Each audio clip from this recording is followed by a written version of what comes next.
Medo do medo. Hoje eu guardei esse momento, ó, meio-dia, meia-noite. Lei do meio-dia e da meia-noite. Guardei esse momento especial onde o Sol está na vertical. Tanto Yang, como em cima da cabeça, como o Yin embaixo. Ou seja, do outro lado da Terra, está no extremo Yin da lei do meio-dia, meia-noite.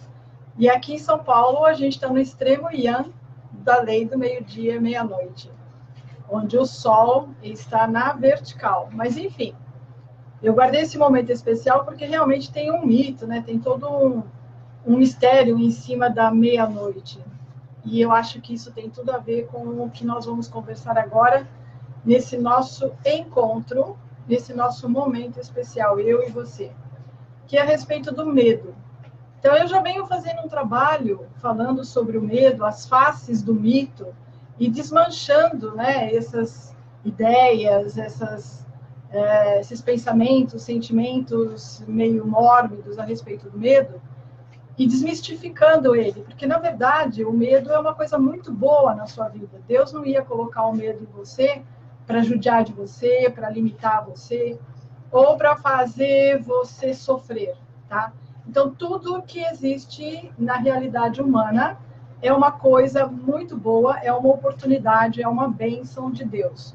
Bênção de Deus, Véus, o medo é uma bênção de Deus. Então, vamos estudar as faces do mito de diferentes ângulos, ok? Ou seja, eu vou continuar mantendo a minha proposta de falar com você aquilo que normalmente não está sendo dito, não está sendo focado e não está sendo trazido no campo da visão, ok? Então, vamos tirar essa cortina, vamos tirar esse véu e vamos pegar um medo de frente, né? Que é o mito. Vamos desfazer o mito. Então, veja bem, o que é o medo como um dispositivo biológico? Ele é um sentimento que diz para o seu sistema que algo está ameaçando a sua integridade. Então, o que ele faz? Ele joga todo um dispositivo de emergência para você se sair bem. Então, nesse momento, você se transforma num super-herói ou numa super-heroína. Por quê? Porque durante 30 segundos, você vai ter uma descarga muito grande de adrenalina, e essa adrenalina vai transformar você num super-herói, tanto no reino humano como no reino animal. Então, esse momento, esses 30 segundos, se você precisar correr, todo o seu sangue vai para as pernas. E aí a pessoa fica pálida. Nossa, a pessoa ficou pálida de medo. E aí tem todo um estigma dizendo que a pessoa é covarde, que a pessoa ficou pálida porque estava com medo. E não é nada disso. A pessoa ficou pálida porque o sangue foi para o lugar que ela vai precisar naquele momento de emergência para preservar a integridade dela e oferecer possibilidades de recurso para que ela se saia bem, né? Então, se for correr, vai para as pernas, se for um recurso de mão, vai para as mãos, não importa. Ah, mas a pessoa estava com medo, e aí ela se urinou toda, e etc. O número 1, número 2. Isso também é, apesar de ser hilário, constrangedor falar, vamos falar em termos de biologia. Você precisa de menos peso, então tem que aliviar a carga, tá? Isso é fato, não é covardia. É um dispositivo biológico para melhorar as suas condições, para melhorar as suas funções, para você, ó, sair rápido pela direita, se for o caso de uma evasão, tá? Mas também o medo, ele entra para dizer para você que aquilo que você precisa fazer ou tem que ser feito não está ao seu alcance. Então, isso é uma coisa ruim? Não. Ele está dizendo para você, olha, se você fizer isso, você não tem condições de fazer nesse momento. Mas nada impede você de usar a sua inteligência consciente do que é esse dispositivo do medo e ir lá no mundo das ideias buscar o que você precisa para fazer aquilo que você está se propondo e que há um temor. Então, esse temor é uma forma de dizer para você que aquilo está te colocando em risco por algum motivo. E aí vem a sabedoria de Deus. Por quê? Porque você teve esse dispositivo de alerta, ó, é um dispositivo de alerta. O que vai acontecer? Você fala, nossa, por que eu tenho temor de fazer isso? Por que isso me dá medo? E aí você vai lá no mundo das ideias, vai investigar o processo vai identificar o que está acontecendo, vai resolver o caso, seja lá da forma como for necessária, e aí você volta enriquecido pela experiência e o fato de fazer aquilo que antes te dava temores ou medos ou receio, passou a ser um veículo do seu autoaprimoramento e da sua melhoria como pessoa. Então, é muito complicado e muito profundo essa discussão sobre o medo e as faces do mito, sobre as fobias, ok? Então, eu já venho fazendo algum trabalho com o Phobic Society, que é a Sociedade dos Fóbicos Anônimos, que também tem um blog que é Fóbico Anônimo, onde a pessoa pode conversar sobre o medo num grupo de pessoas que também tem esse mesmo problema, que eu não considero problema, tá? Mas as pessoas acham que o medo é um problema, mas aí ela vai e faz uma tábua redonda, porque é assim que eu trabalho com fobias, é assim que eu trabalho com medos, é assim que eu trabalho com síndromes, aonde as pessoas fazem uma tábua redonda, como se fosse um rei Arthur, né? E regado ao suco de uva, porque vinho tem álcool e eu não compactuo com álcool. E pão, que é o pão e o vinho, né? Que é o suco de uva fermentado. Então, eu pego o vinho um ponto antes e com o suco de uva, né? Que perde o glamour, mas é muito mais saudável. E o pão, a gente vai conversando na tábua redonda e vai falando sobre as faces do mito. Então, cada um diz o que sente, o que teme, por que teme, quais são as limitações que a pessoa tem através desse sentimento, qual é a abrangência disso na sua vida pessoal, qual é o prejuízo que ela está sentindo, que ela está tendo em qualidade de vida por causa desse sentimento, né? E aí, então, nós vamos conversando e vamos desfazendo as faces do mito, como a gente acabou de fazer agora. Então, o medo, ele é um dispositivo que vai acionar no seu corpo um sistema que vai transformar você em 30 segundos num super-herói ou numa super-heroína. Então, se você levar uma facada nesse interim, como aconteceu com uma amiga minha, você não sente. Né? Se você recebeu um golpe ou qualquer coisa que seja nesses 30 segundos, você não sente. Então, daí, você está um super-herói ou uma super-heroína. E por que eu estou falando isso com a camiseta do Nunchaku, né? Estou falando isso com a camiseta do Nunchaku, porque o Nunchaku, o curso de defesa pessoal que eu tenho ministrado para N pessoas, já desde 88, 89, quando eu aprendi esse curso, quando esse método, né, de se trabalhar e desenvolver o Nunchaku é de Jorge Guimarães, que é um atestado da genialidade desse grande samurai que passou por esse mundo e que deixou esse mundo agora em outubro. No começo de outubro ele deixou esse mundo, ele fez a sua passagem. E como ele mesmo dizia, hoje é um bom dia para se morrer, certo? Então, quando você trabalha com... Quando você segue o caminho do samurai, a vida e a morte é decidida numa fração de segundo através de uma espada. Então, todo o seu conceito de morte, de vida, ele passa por um reajuste de lucidez em relação a essa realidade que todos nós estamos submetidos. Então, o fato de você ignorar, né, a situação perigosa ou cobrir a cabeça não diminui o perigo, tá? Isso é uma ilusão. Isso chega a ser ao nível de uma ação infantil. Ingênua não, eu prefiro colocar infantil. Então, esse curso do Nunchaku, que foi criado, foi desenvolvido pelo Jorge Guimarães, é um curso que até uma dona de casa, sem a menor habilidade, 10 minutos depois já está com o Nunchaku em movimento de forma segura. Porque Nunchaku não é um aprimoramento que você vai tendo dentro de erros e acertos, onde você se coloca em risco ao colocar um instrumento articulado que tem um impacto de 600 libras e que o osso mais resistente do corpo, ele se rompe, ele fratura no impacto de 6 libras, então passa a ter 594 libras a mais excedente da resistência do corpo humano. Então, o Nunchaku é uma arma muito poderosa e com um potencial enorme.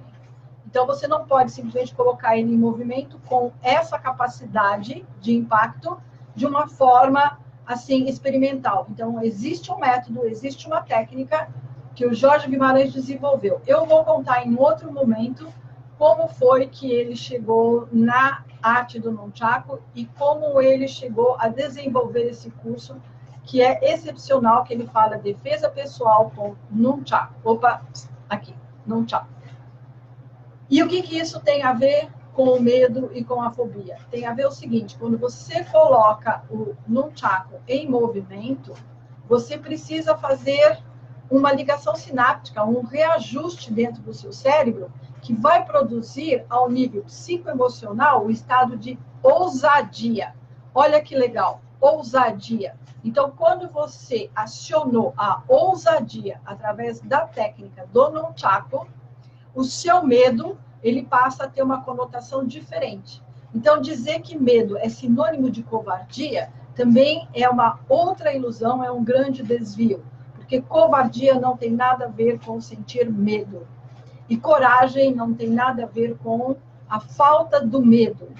Tá? Às vezes, o que se considera coragem, porque a pessoa não tem medo, muitas vezes pode ser um ato de irresponsabilidade, porque ela não teme, então ela vai fazer alguma coisa despreparada, ou seja, ela tirou o dispositivo que Deus colocou nela, que é uma forma de mantê-la em segurança. Então, muitas vezes ela pode se colocar em risco porque ela não teme, e isso não significa que ela tenha consciência do que ela está se propondo a fazer. Então, veja como é abrangente tudo isso. Então, é uma forma de você se ajuizar, é uma forma de você amadurecer, é uma forma de você crescer, e o medo é um grande dispositivo que aciona você a fazer tudo isso, certo? Então, muito bem. Então, vamos retomar a questão do medo. Então, nós já falamos muitas coisas desde que nós começamos esse nosso encontro do meio-dia, meia-noite, né? Então, eu vou falar uma coisa muito importante também. Existe o medo que ele é causado por um bloqueio de energia. Um bloqueio de energia? Sim. Então, o medo também, ele é um dispositivo para dizer que há um bloqueio de energia num determinado ponto do seu corpo e que está limitando as suas funções, até básicas, como às vezes ir ao portão ou passar do portão, né? Precisa de uma ousadia que, com um determinado bloqueio, a energia não flui no corpo e você não tem esse dispositivo, né, essa vitalidade para poder ir até o portão ou passar dele. Isso não tem nada a ver com...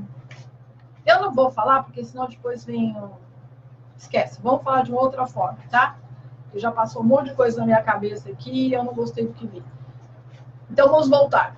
Então, vamos falar de uma forma simples e segura.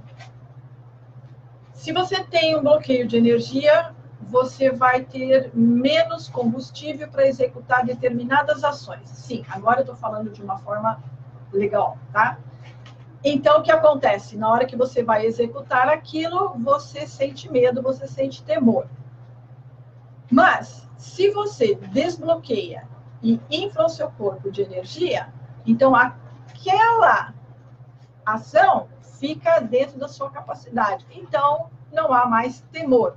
Então, o temor e o medo, mesmo nessas condições, ele entra para dizer para você que você precisa crescer interiormente, você precisa melhorar o fluxo da energia interior, ou precisa desbloquear o fluxo da energia interior. Você feito isso, você volta, no sentido de que resgata a pessoa normal, feliz, alegre, com vitalidade, livre para voar alto, expandir seus horizontes, né? Então, tudo isso está ligado a uma coisa só. Então, no curso de Nunchaku, nós trabalhamos isso ao nível técnico e prático de forma rápida. Nós temos as terapias e os tratamentos para também desbloquear essa energia e resolver essas questões de forma rápida e de imediato. Então, encare a partir de agora que o medo é um amigo seu, é um conselheiro que vem para dizer para você o que você precisa fazer o que você está deixando de fazer que aquilo realmente está além do seu alcance, está além da sua capacidade no momento, mas não significa que é uma limitação real, e sim uma limitação temporária. A criança, ela não tem medo de nada, teoricamente não deveria, tá? Porque eu fui uma criança que não tinha medo de nada. Meu pai falava, essa menina não tem medo de nada. E aí, o que meu pai fazia?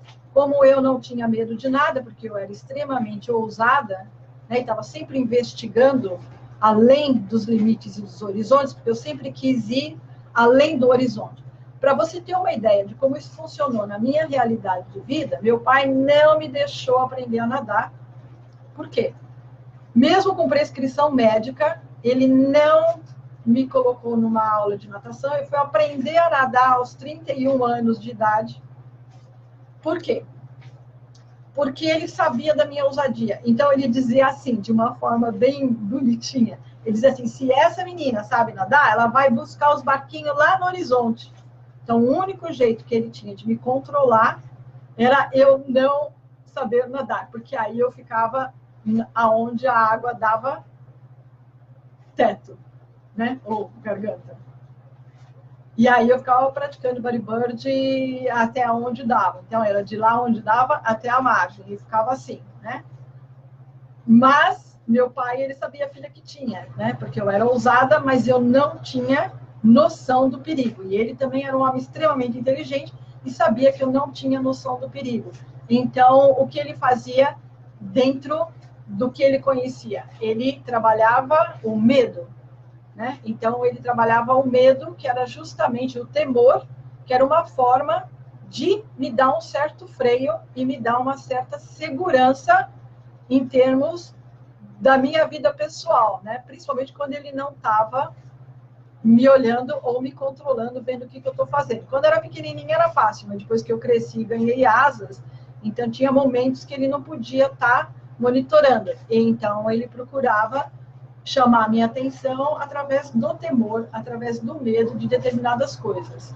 Então eu tive que crescer muito, eu tive que treinar muito, desenvolver muito para poder lidar, né, com essa questão do medo, das fobias, e da minha realidade e a minha necessidade de expansão, porque eu vou além do horizonte.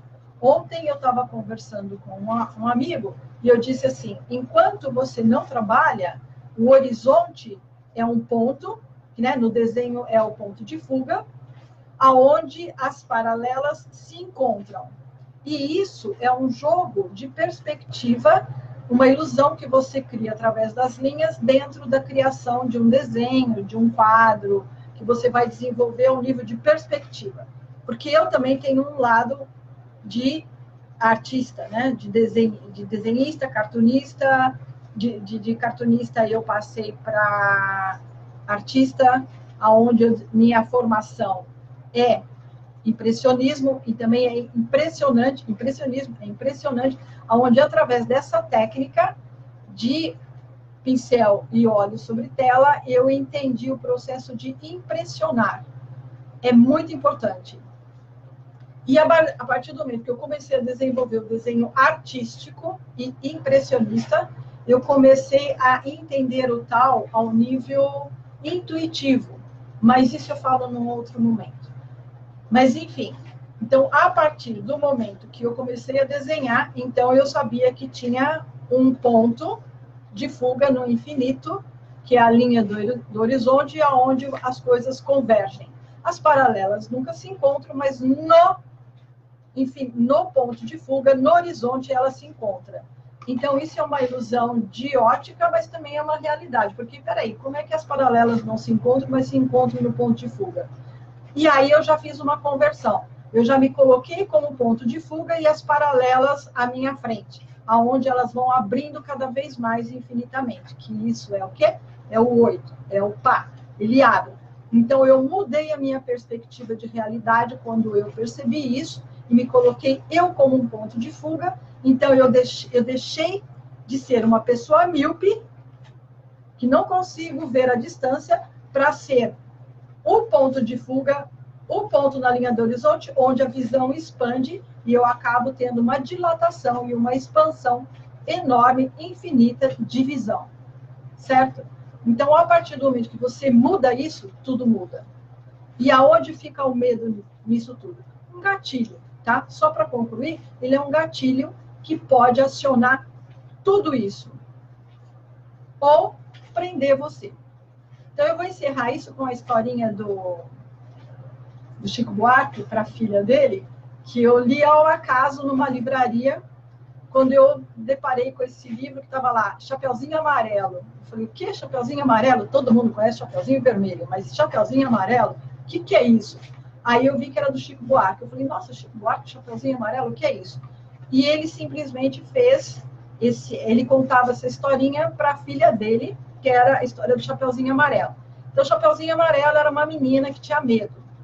Então, como ela tinha muito medo, ela não corria, ela ficava num canto, escondida, e não se movia, não fazia nada, e todo mundo brincava, pulava também, e a Chapeuzinho Amarelo não fazia isso, e por isso ela passou a ser chamada de Chapeuzinho Amarelo, porque ela não corria, ela não brincava, ela não vivia, então ela era pálida, né, amarelada, então daí ela passou a ser conhecida como Chapeuzinho Amarelo. Muito inteligente essa visão, essa analogia que o Chico Buarque fez com o medo, né, e a limitação do medo e o que ele pode ocasionar a você. E aí alguém foi lá e perguntou para a Chapeuzinho Amarelo por que ela não brincava. E ela dizia, é porque eu tenho medo.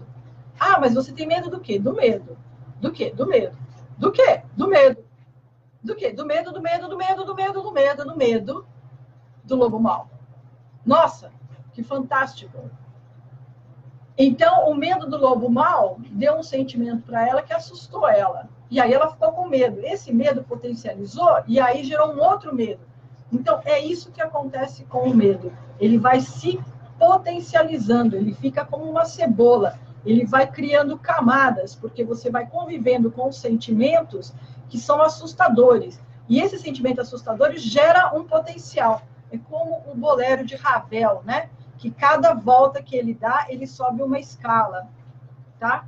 Muito bem, se você não entendeu o bolero de Ravel, uma outra hora a gente pode conversar sobre isso, e você fala, eu quero saber mais sobre o bolero de Ravel, e aí a gente vai ter um Itigo, Itie, um encontro, um momento muito legal dentro da música, dentro da linguagem musical, né? Porque eu também tenho o meu lado musical, eu venho de uma família de artistas, enfim, cresci com a música, cresci com os meus tios falando sobre notas, acordes, e meu pai mesmo tocando para mim, era muito legal.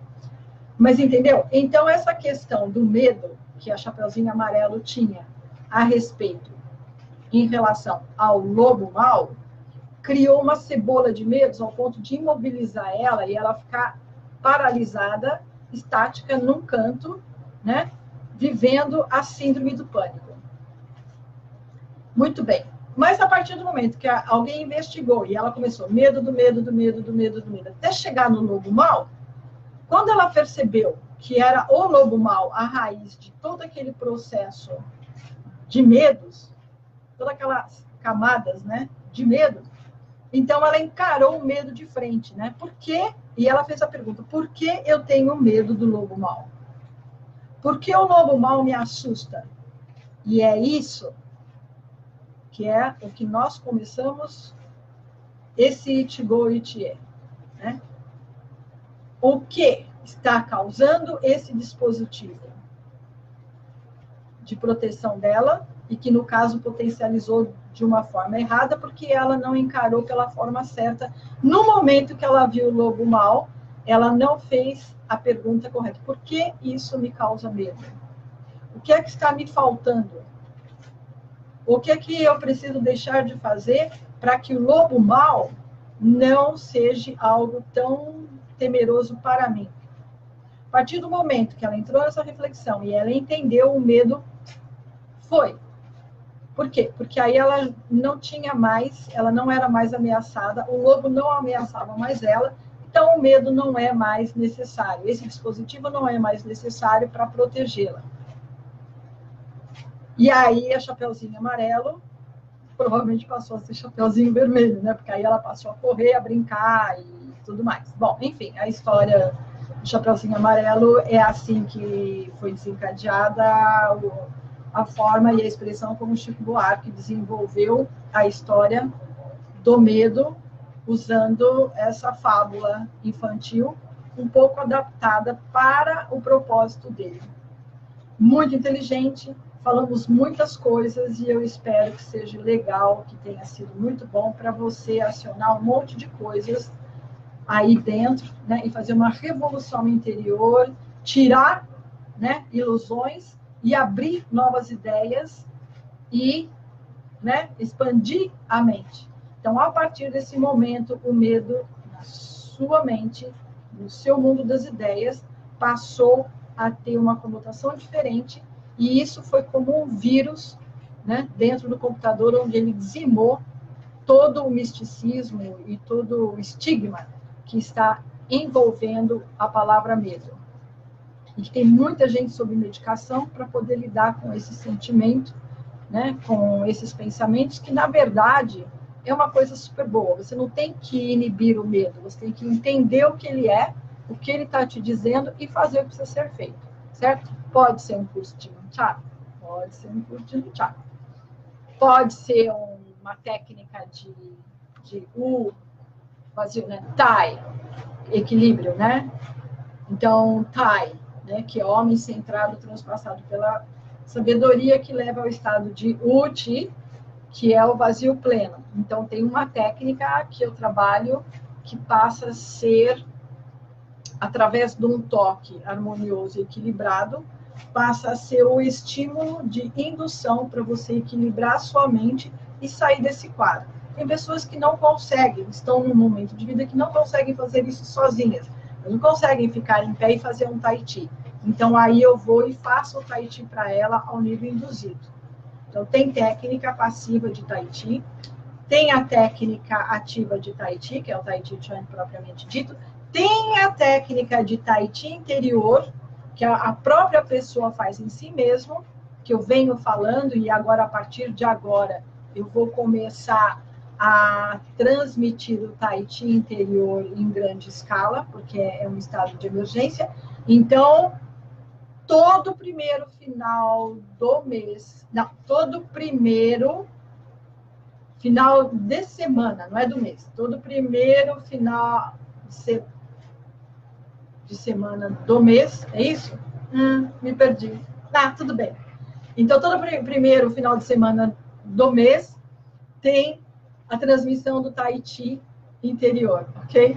Nossa, que nó que eu dei agora.